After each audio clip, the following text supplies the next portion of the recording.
Hi everyone, it's John from What Up. Welcome back to another video and happy Wheel of Time release week. Yes, the first 3 episodes of the Wheel of Time are out and we're doing a ton of content on them. Today we're doing a review of Season 3, Episode 2, A Question of Crimson, and we're going to break it all down for you today, folks. Now, just a reminder, we're doing the first half spoiler-free, second half full spoilers. When you see that little red hand, we're into the spoiler section. You've been warned. Now, if you love the Wheel of Time, if you're excited about my reviews, Easter eggs, and breakdowns, consider making us your home for Wheel of Time news. Subscribe to the channel, like my video, and of course, tell all your friends. We're growing exponentially here at What Up, and it's in no small part to all of you out there. Thank you so much. So I think that the second episode, A Question of Crimson, was the perfect follow-on to Episode 1. Now, I gave Episode 1 a 10. In my opinion, it was as close to perfect TV as you can get, and I've only given one other episode, and it was during Season 2, a 10. Every other episode in the Wheel of Time did not get that lofty rank for me. I'm usually not that generous with my scores, but it's not the only 10 this season. There's more 10s to come. I have all my notes here written down for every other episode, and there are more 10s to come. This episode, I think, was a perfect follow-on because it started with a really great hook. The beginning, the cold open of this episode was one of those things that would just draw viewers in. And I think it was done to draw a certain demographic or a certain type of viewer in. We'll talk about that more in the spoiler section. People who like another certain fantasy show, and I think it did that very well. But the entire episode had very little action, very little mystery. It was mostly character building. There were a lot of really great moments between duos and groups of characters. So there were a ton of 2 character teams on screen that were just building their relationships with one another. And the entire episode relied purely on 2 things: acting ability and writing. And both were just top notch. I have nothing bad to say about any of the actors in this episode. They all knocked their performances out of the park, and you could tell, especially when there was more experienced actors on screen with perhaps people who have less on their resume, they really did feed off each other. The more inexperienced actors brought a bit more energy, and the experienced actors brought that sort of gravitas or that experience to the table. It was great to see how they paired the characters, and we'll get into those pairings more in the spoiler section. Costuming for this episode continues to impress. There were some really wild costumes that are, I think, a little risque or risky in the way they look and they feel, and they remind you of certain things, and they definitely were built around ideas for each character and what they're trying to emulate. And they go from very elaborate and very beautiful to very simplistic, rugged, and fit for the environment. So there is like high highs and low lows as far as how outlandish the costumes are, but they are all perfect for their scenes and perfect for their environment, and they fit the characters that are wearing them absolutely beautifully. So again, I've said a lot of things about the Wheel of Time over the years, but one of the things I've said is the character development and the story is what I like the most about the books.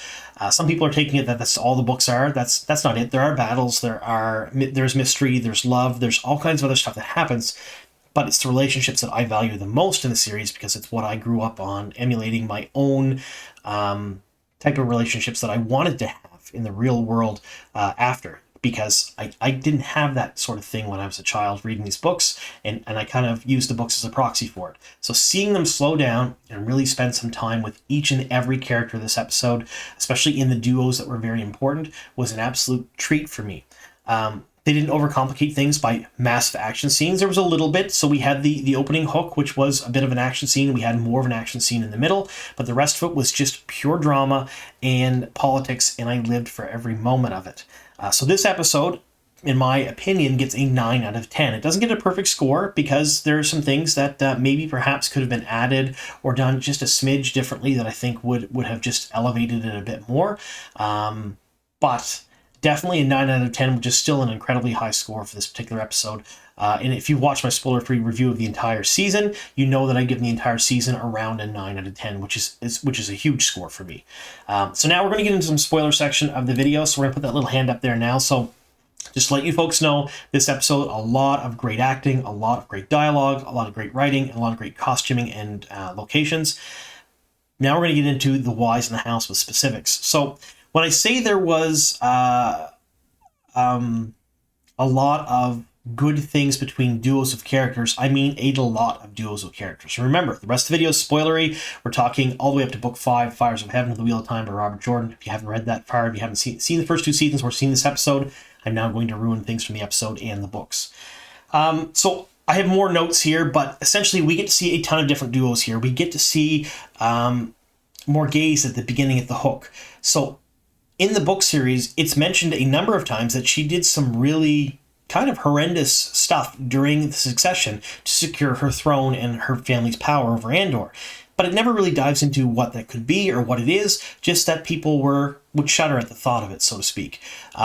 It happened all off page, and it was not a big part of the story. So seeing that initial Hook introducing the royal family of Andor in that way, where she just eviscerates and murders the children of her rival families, was not only shocking, but it was an excellent way to draw in viewers, especially viewers that love Game of Thrones and House of the Dragon, because those are very shock value politic-esque type shows.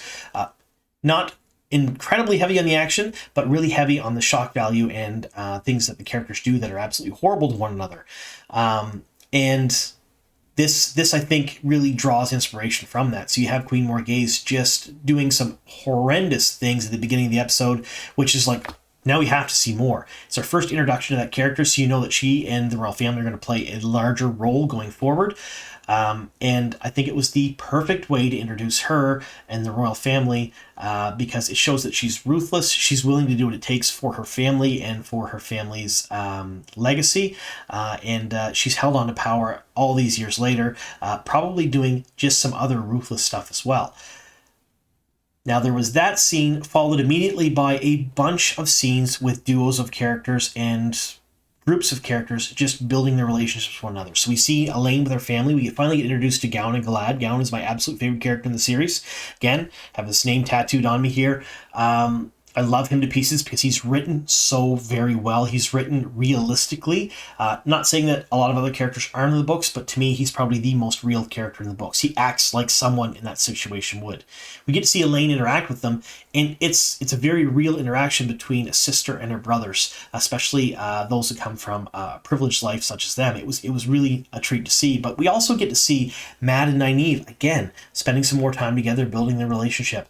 We get to see Lan and Rand. Finally, they're training. Land is teaching Rand some things, something that a lot of book fans really have been waiting a very long time to see. And I, for one, was hoping against hope that we would see it this season, and we finally have seen Land spending some time with Rand and forming that sort of mentor-mentee bond with him, which to me, I did not have when I was a kid reading these books. And so watching Lan and Rand, especially in the first couple of books, kind of bond together really, really brought me a whole lot of happiness. Seeing it on screen brought that happiness back. And then, of course, we get to see Min and Matt back together again. They're not so happy with one another, especially Matt's not so happy with Min, understandably, after last season, but they start to form the basis of their relationship too, because they're very much alike. And while we didn't see a whole lot of Min and Matt last season, at least not near as much as I wanted to, the fact that these actors are able to convey that and then sort of bring things back at least a little bit full circle to begin talking to each other again was just a good way of their basic introduction into the third season. So all of these characters together, including Elida and her scheming, the way she's dealing with the Amberlin and talking to her, Morghese in the hall, talking to the Amberlin, it was all very slowed down. It was deliberate, and there was a lot of plot, just the groundwork laid for plot for later on in the season. This is something, in my opinion, the first two seasons sorely missed and really, really needed. They tended to dive into things too quickly, and they just went full bore ahead because they wanted to get to those exciting bits. This time, though, I think everyone has kind of learned from, maybe not those mistakes, but learned that perhaps slower is better. And it's now more of a slow burn drama, at least this episode is, which was just beautiful to watching these actors just embody their characters on screen. There was no one in this episode I think did a bad job. Now we're going to talk about those costumes. Morghese's costume. 100%, there's no doubt in my mind, and no one can convince me different, that it is 100% stylized after the Queen of Hearts, especially after what she did at the beginning of the episode. Oh, just the absolute perfection of that costume, considering her actions and the way she is acting throughout the rest of the episode, was just amazing. Elida's costumes, her dresses, pure beauty. And then you have those elaborate costumes, and then you go down to, say, the Aiel costumes, which they are not as, I want to say, flashy in scope, but they are functional Every piece on them fits perfectly. They look like they should look, at least in my opinion.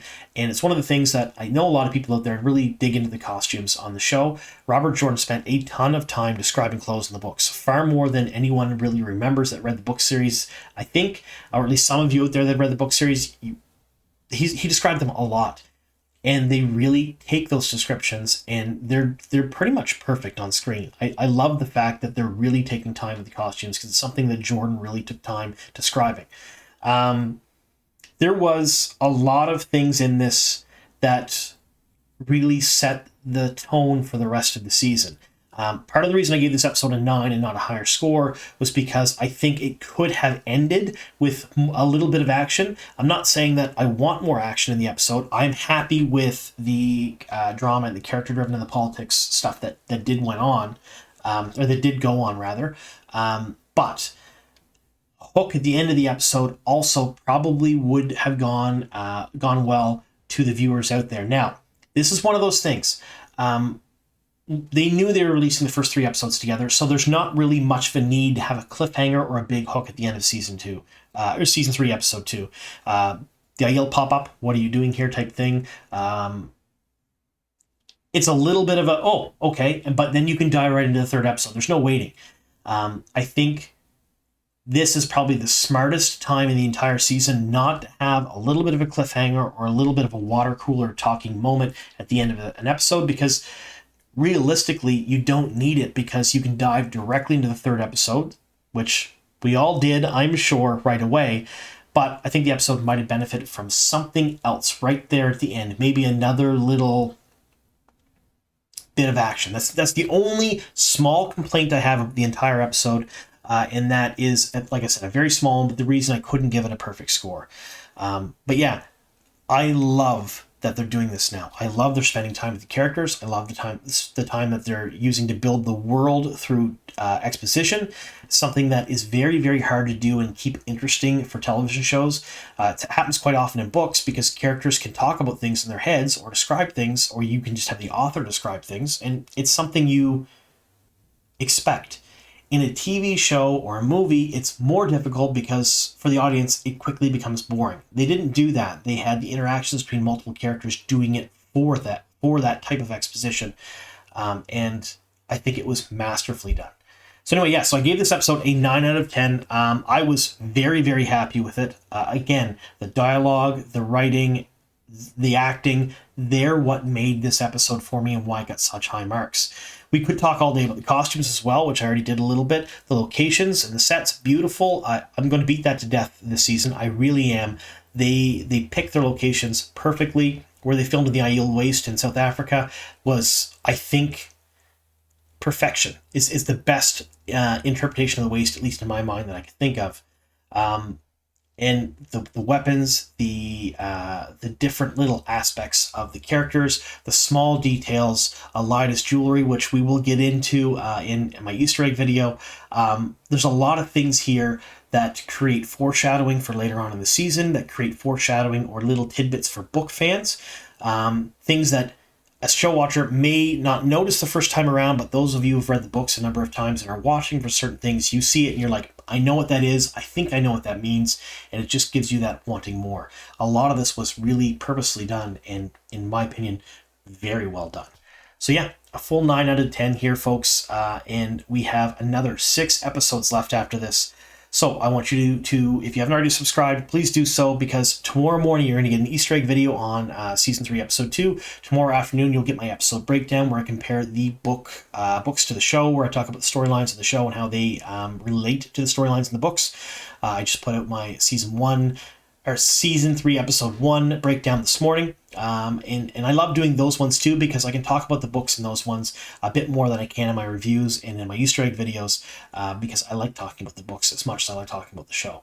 And then, of course, we're going to do Episode 3 the following day, 2 more videos a day, and then I have at least 2 to 3 news videos, because there's so much news happening, but I want to cover this stuff first. There's a lot of social media posts by the cast, a lot of new interviews, there's a lot of things on the go, so expect to see a ton more of that from me in the next week or so, you're not going to miss a minute of it. So I want to thank you all very much for sticking with me here to the very end.